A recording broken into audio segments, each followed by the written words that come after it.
नमस्कार दोस्तों, आज हम पढ़ेंगे आरपीएससी सेकंड ग्रेड 2016 में जितने भी पेपर के क्वेश्चंस आए हैं उनका हम एनालिसिस करेंगे। उनमें से कुछ क्वेश्चन छांटेंगे और उनको कैसे सोल्व किया जा सकता है वो देखेंगे। उस टाइप के क्वेश्चन को सोल्व करने के तरीके देखेंगे। तो ये क्वेश्चन आया था आरपीएससी सेकंड ग्रेड 2016 में मैथमेटिक्स के अंतर्गत limit n tends to infinity summation of r बराबर 1 से n 1/√2nr - r²।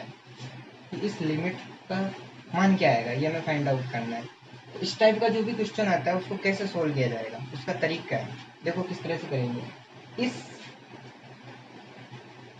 जो समेशन का साइन है, इस समेशन के साइन को हम किस में कन्वर्ट करेंगे, इंटीग्रल के साइन में कन्वर्ट करेंगे। उसका मेथड होगा, वो मेथड देखो क्या होगा। देखो यहाँ पर क्या है, limit n tends to infinity summation of r बराबर 1 से n। देखो यहाँ पर 1/√2nr - r²। तो मैं क्या करूँगा, यहाँ पर r² को कॉमन ले लूँगा यहाँ से। तो यहाँ पर मेरे पास क्या आ जाएगा, 2 n² को कॉमन ले लूँगा यहाँ से। n² को कॉमन लेने पर यहाँ बचेगा 2r/n माइनस r²/n²। और जब मैं n² कॉमन लूँगा तो बाहर आएगा तो क्या बचेगा मेरे पास, n बचेगा। इस तरह से ये वापस n अंदर जाएगा तो n² हो जाएगा, और ये वापस इससे जब मल्टीप्लाई करोगे तो 2nr आ जाएगा माइनस r² आ जाएगा। सही। अब देखो यहाँ पर limit n tends to infinity है, इसका मतलब n किधर जा रहा है, इनफाइनाइट की तरफ जा रहा है। तो जो 1/n होगा वो किधर जाएगा, 0। इसका मतलब ये वाली वैल्यू 1/n कहाँ जाएगी, 0। तो आप 1/n को क्या पुट कर दो यहाँ पर, dx, क्योंकि dx भी टेंड्स टू क्या होता है, 0 होता है। तो ये पूरा dx हो जाएगा। और जो r/n और यहाँ पर क्या आ रहा है, r²/n²। तो इसको एक बार के लिए ऐसे लिख सकता हूँ, क्या, limit n tends to infinity summation of r बराबर 1 से n 1/n/√2 r/n minus r/n का स्क्वायर। इसका मतलब क्या है, r/n जो है उसको मैं क्या मान लूंगा, x मान लूंगा। यहाँ पर r/n को मैं पुट करूंगा x। ठीक है। अब x की वैल्यू चेंज होगी क्योंकि हमारे पास r की वैल्यू चेंज हो रही है। r की वैल्यू 1 से n तक जाएगी। तो जब r की वैल्यू यहाँ पर 1 रखोगी तो क्या होगा, ये 1/n। और लिमिट n क्या है, टेंड्स टू इनफाइनाइट। तो जो मिनिमम वैल्यू होगी x की, x मिनिमम, वो कितनी हो जाएगी, यहाँ limit n tends to infinity 1/n, तो वो हो जाएगी 0। इसका मतलब x मिनिमम हमारे पास क्या आएगा, 0।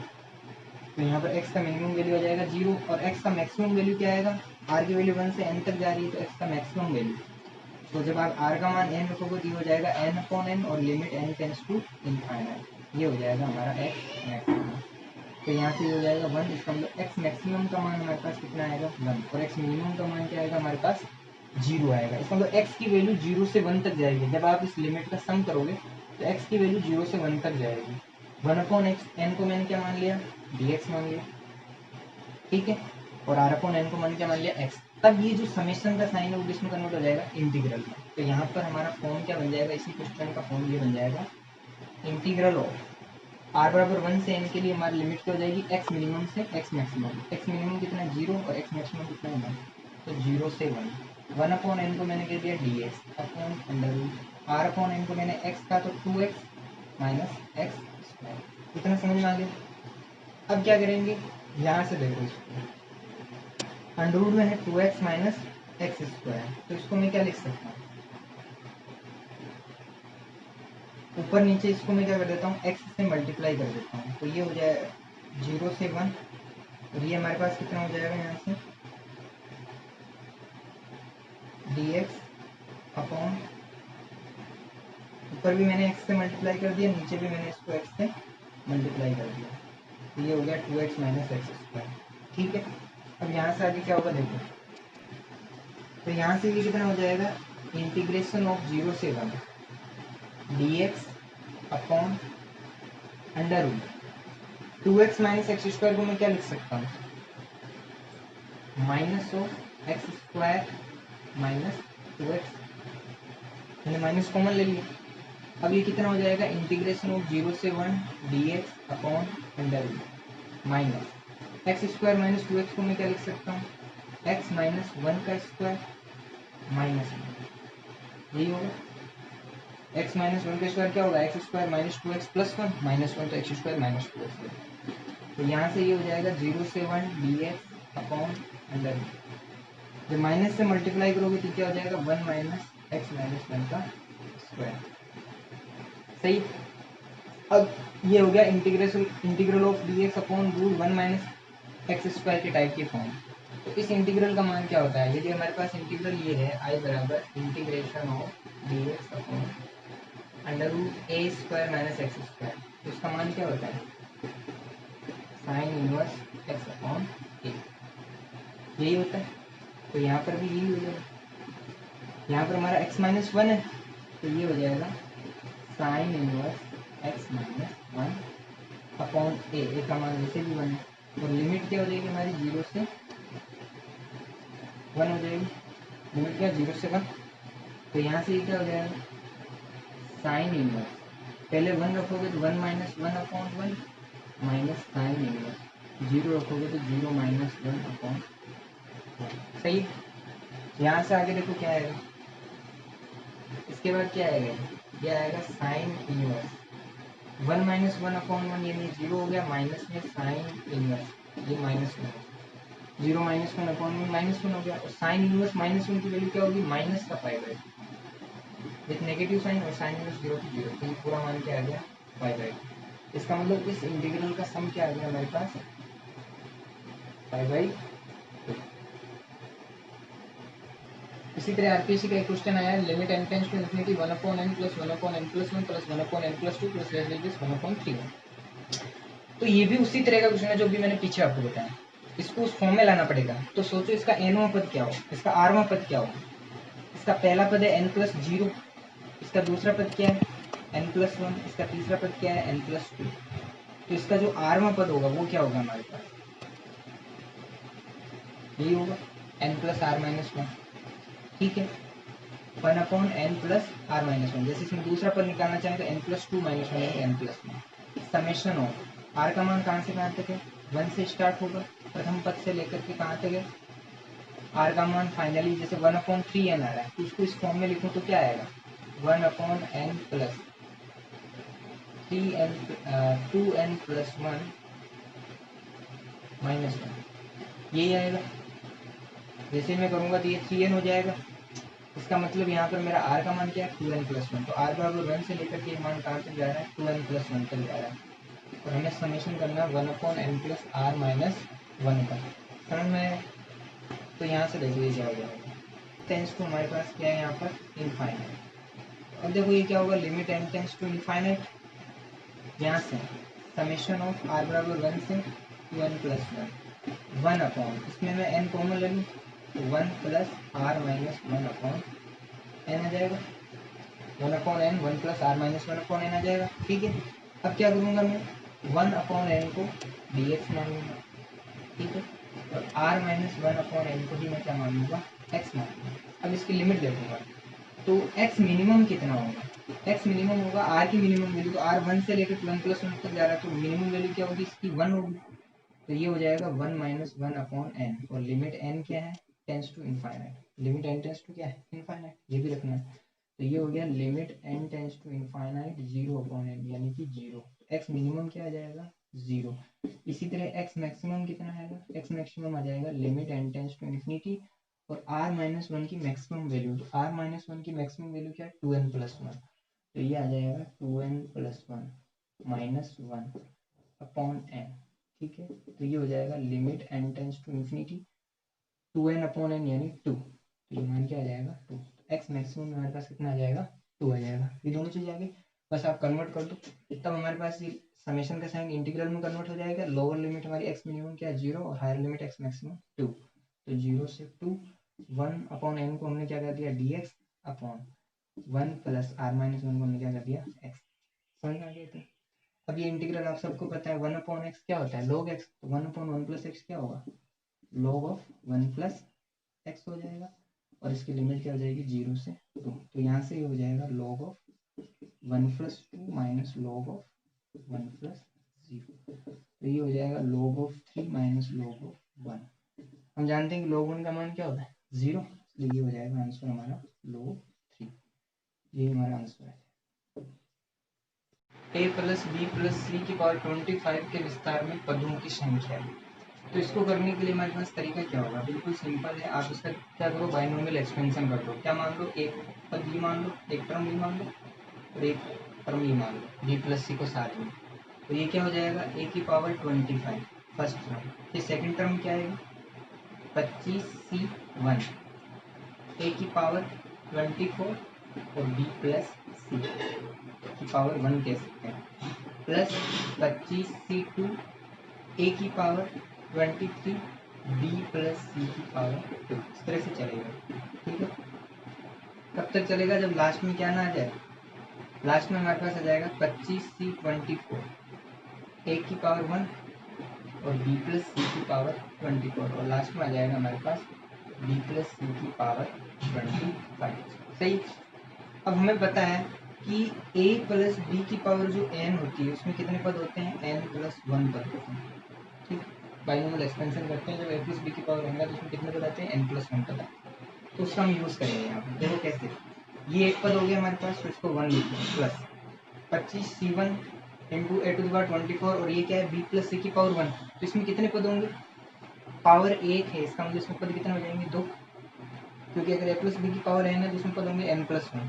तो b प्लस सी की पावर 1 है तो इसमें पद कितने होंगे, 2। और चूंकि ये इससे गुणा होगा तो पद तो उतने ही रहेंगे, इसलिए इसमें 2 पद हो गए, प्लस 25c2 ए की पावर 23 b प्लस सी का स्क्वायर। तो b प्लस सी के स्क्वायर में पद कितने होंगे, a प्लस बी की पावर n में n प्लस 1 पद, तो b प्लस सी के स्क्वायर में 3 पद।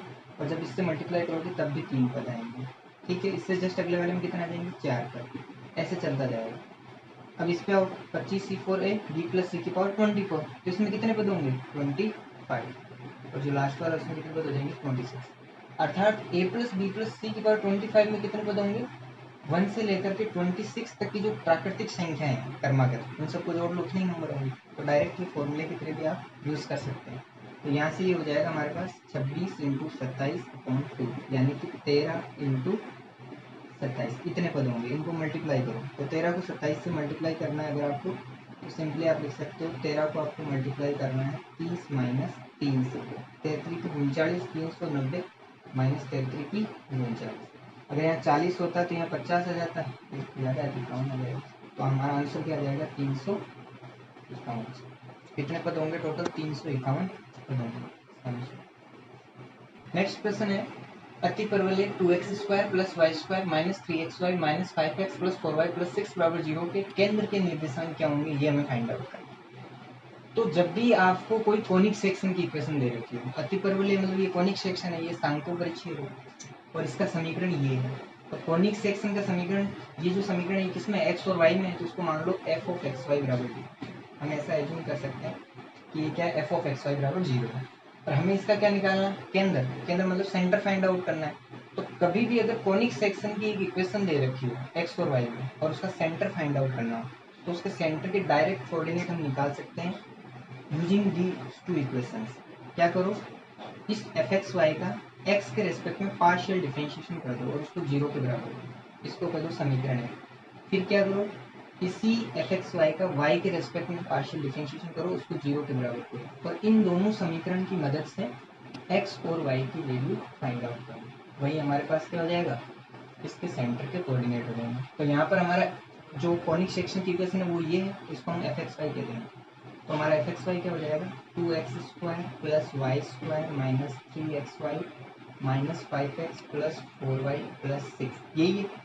तो यहाँ से जो del F by del X है, इसका मतलब क्या हो गया, partial differentiation with respect to X. जब आप एक्स के रिस्पेक्ट में पार्शियल डिफरेंशिएशन करेंगे तो वाई को एज ए कांस्टेंट माने, तो ये कितना हो जाएगा 4x। वाई स्क्वायर कांस्टेंट होने की वजह से, वाई कांस्टेंट होने की वजह से वाई स्क्वायर भी कांस्टेंट होगा, इसलिए इसका एक्स के रिस्पेक्ट में डिफरेंशिएशन 0 हो जाएगा। यहाँ पर क्या, फिर माइनस का 3xy, तो ये हमारे पास हो जाएगा माइनस का 3y, क्योंकि x का 1 हो जाएगा, ठीक है, और y कांस्टेंट है। और यहाँ से माइनस 5x है तो इसका माइनस 5 हो जाएगा और आगे इन दोनों का क्या हो जाएगा, 0 हो जाएगा। तो यहाँ से हमारे पास जो del F by del x आया उसकी वैल्यू क्या आई, हमारे पास del F by del x की वैल्यू आई 4x माइनस 3y माइनस 5, इसको हम कह देंगे 0 के बराबर अकॉर्डिंग टू दिस। तो del F by del x को हमें 0 के बराबर रखना है, तो हमने इसको 0 के बराबर रख दिया, ये हमारी समीकरण 1 हो गई। क्लियर। इसी तरह अब हम क्या निकालेंगे, del F by del Y निकालेंगे, तो एक बार उसको भी निकाल लेते हैं। तो del F by del Y क्या होगा,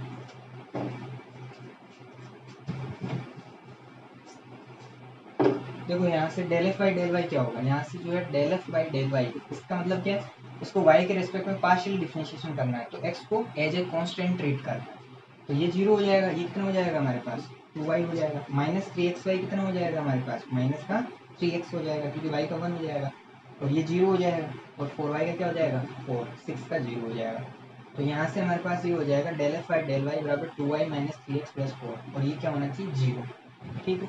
तो ये हमारी होगी समीकरण नंबर 2। अब इस समीकरण 1 और समीकरण 2 से हमें x और y की वैल्यू फाइंड आउट करना है, तो तरीका क्या होगा, कुछ मत करो, यहाँ से आप x की वैल्यू देखो क्या होगी, 4x बराबर यहाँ से क्या होगा 5 प्लस 3y, ठीक है। तो यहाँ से x का मान कितना आ जाएगा हमारे पास 5 प्लस 3y अपॉन 4, ये वाला मान हम इसमें पुट कर देंगे, तो क्या आएगा यहाँ से 2y माइनस 3, x की जगह हम पुट कर देंगे 5 plus 3y upon 4 plus 4 is equal to 0। यहाँ से हमारे पास कितना हो जाएगा 2y माइनस, ये हो गया हमारे पास 15/4, ठीक है ना, और 3 3 की 9y, तो माइनस का 9y/4 plus 4 is equal to 0। यहाँ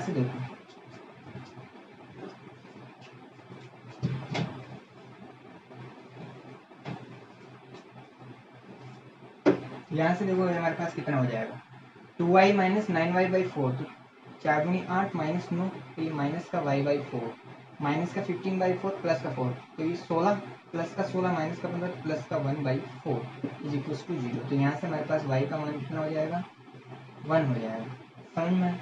अब y का मान 1 है तो x का मान कितना होगा, इसमें पुट कर दो, तो x का मान कितना हो जाएगा 5 प्लस 3/4 यानी कि 8/4 यानी कि 2।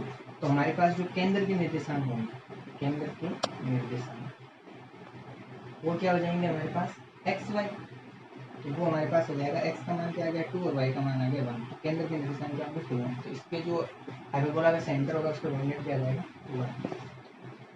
नेक्स्ट क्वेश्चन है, यदि a 0 3 b -2 0 तथा c 6 1 ये 3 पॉइंट है और ये तीनों क्या है त्रिभुज एबीसी के वर्टेक्स हैं, शीर्ष हैं, और p एक कोई भी बिंदु है, रैंडम बिंदु है जिसका मान है 2x, ये कोई भी बिंदु है, तब हमें ये बताना है कि a और p, बिंदु a और बिंदु p इस भुजा b और c पॉइंट से मिलने वाली जो भुजा bc है उसके a की तरफ होंगे, इसकी क्या कंडीशन है कि कब a की तरफ होंगे, जबकि x ग्रेटर देन 1/2 1/3 या 2 या 3, यानी x की किस वैल्यू के लिए p 2x और a 0 3 bc के a की साइड में होंगे।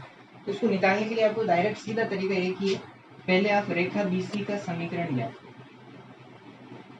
तो रेखा bc का समीकरण क्या हो जाएगा, स्टैंडर्ड फॉर्म में हम जानते हैं 2 पॉइंट फॉर्म, क्योंकि b का भी पॉइंट कोऑर्डिनेट दे रखा है, c का भी दे रखा है, तो 2 point form y minus y1 बराबर y2 minus y1 upon x2 minus x1 x minus x1, याद है, उसका हम यूज करेंगे। तो यहाँ से y माइनस y1 हमने मान लिया, एक बार के लिए हम मान लेते हैं कि ये जैसे bc का समीकरण निकालना चाहते हैं तो इसको मान लिया, तो y माइनस y1 ये 0 हो गया, ठीक है, y2 हमारा क्या है 1 minus 0 clear upon 6 plus 2, x2 minus x1 क्या है 6 प्लस 2 हो गया, और x माइनस x1 यानी x प्लस 2 हो गया, क्लियर। तो यहाँ से ये मान हो गया y बराबर, ये हो गया हमारे पास 1/8 x प्लस 2, तो यहाँ से हमारे पास मान आ गया x प्लस 2 माइनस का 8y इज इक्वल टू 0। ये हमारे पास किसकी इक्वेशन आ गई, BC लाइन की इक्वेशन आ गई। अब हमें क्या देखना है कि P 2x और A 0 3 इसके A की साइड में हो, तो जब भी कोई लाइन की इक्वेशन दे रखी है, तो कोई भी 2 पॉइंट दे रखा हो, कितने भी पॉइंट, कोई भी पॉइंट किसी लाइन की A की साइड लाइक करे, उसकी कंडीशन क्या है, मान लो यहाँ पर A पॉइंट है, यहाँ पर मान लो B पॉइंट है, यहाँ पर C पॉइंट है, ये लाइन मान लो L1 है, इसका कोई भी समीकरण है।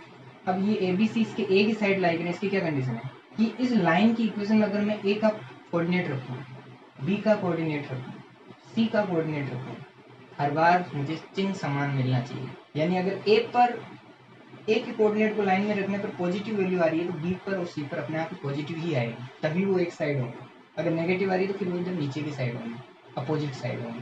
तो सीधे से हमें तो बताना क्या है कि A की तरफ हो, A और P भुजा BC के A की तरफ हो, इसका मतलब दोनों के लिए A के लिए भी लाइन की इक्वेशन में रखने का साइन और P के लिए लाइन की इक्वेशन में रखने पर जो साइन आएगा वो समान है।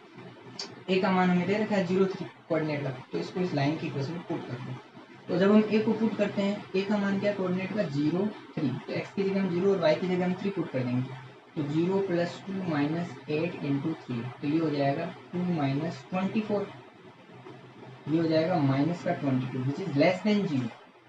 ठीक है, माइनस का 22 क्या है, less than 0।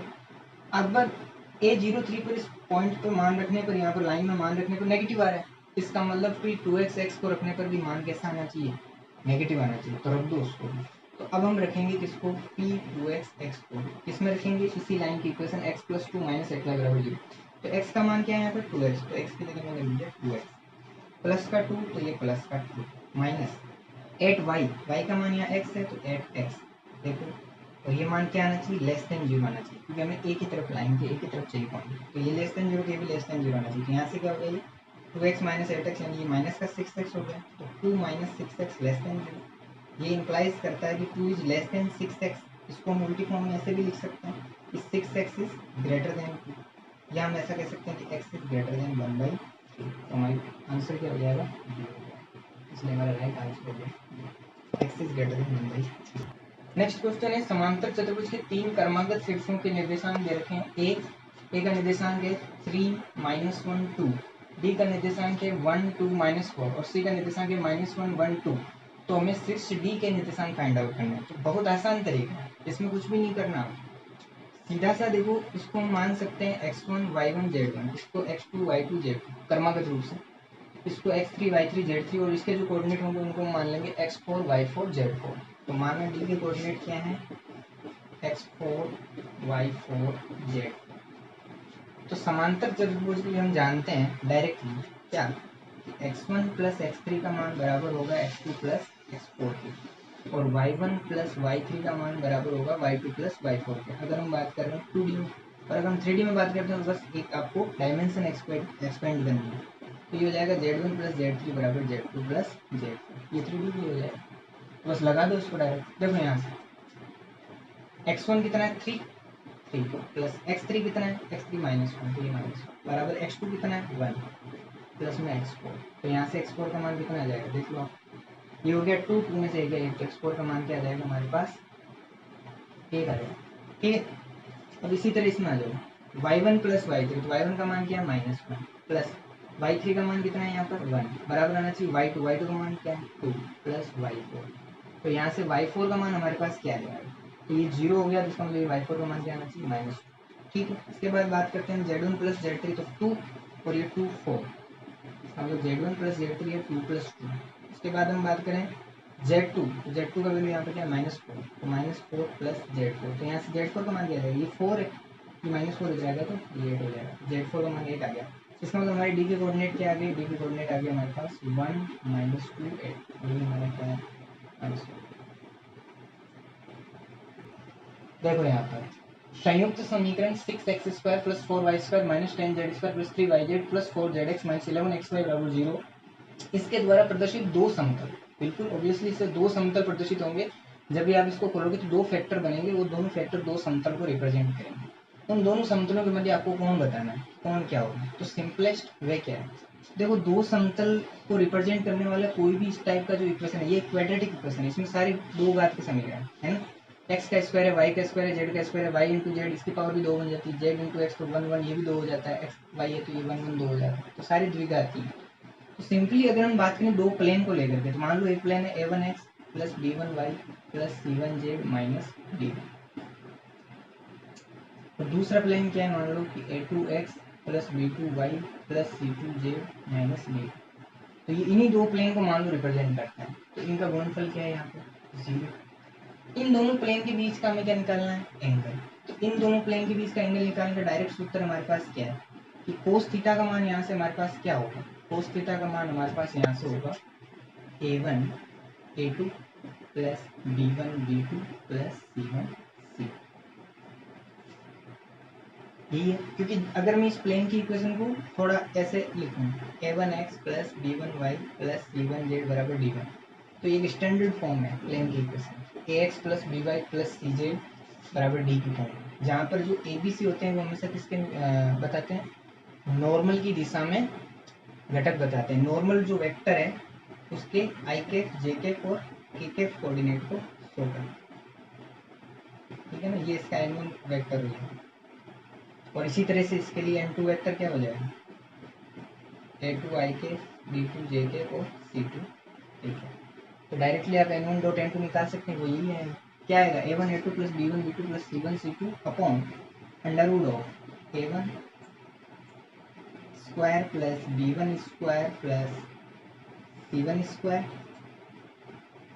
Into under root a2 square plus b2 square plus c2 square, यही होगा।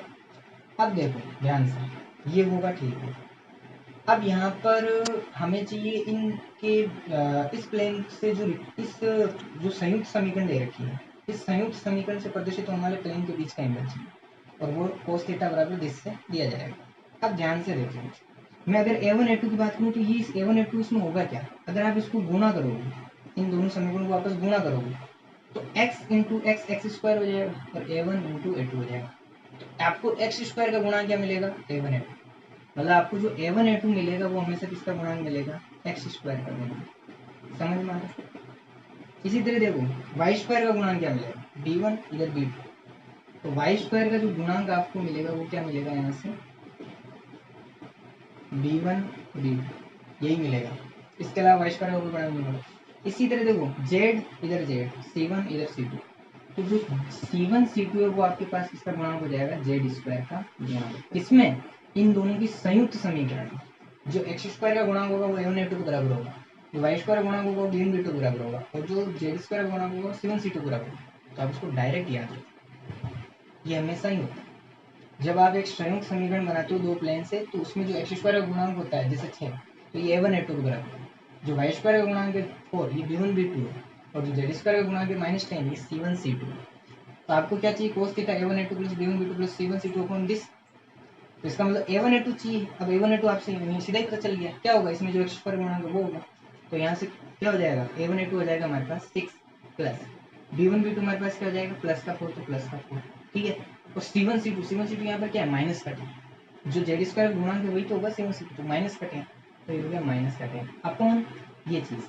तो ये चीज़ कितनी हमें नहीं पता, क्योंकि हमने इसको खोला नहीं है, हमें नहीं पता a1 कितना b1 कितना, तो इसको सेम लिख दो, वापस लिख दिया सेम।